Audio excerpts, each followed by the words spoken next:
సింహరాశి ఫలితాలను మనం 2024 సంవత్సరంలో గమనించినట్లయితే గోచార గ్రహస్థితులు కొంతవరకు వీరికి మిశ్రమమైనటువంటి ఒక ఫలితాలు ఇస్తూ ఉన్నాయి.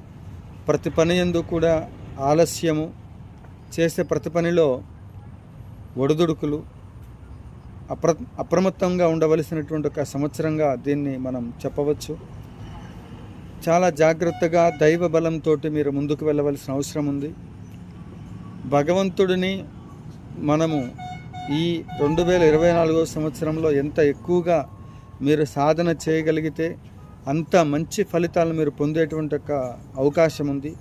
మీ వ్యక్తిగతమైనటువంటి ఒక జాతకంలో బలం ఉన్నట్లయితే తప్పకుండా ఈ ఫలితాలు మీకు వర్తించకుండా గురుబలం పెంచుకునే ప్రయత్నం చేయండి. గురుబలం చాలా తక్కువగా ఉంది గోచారంలో.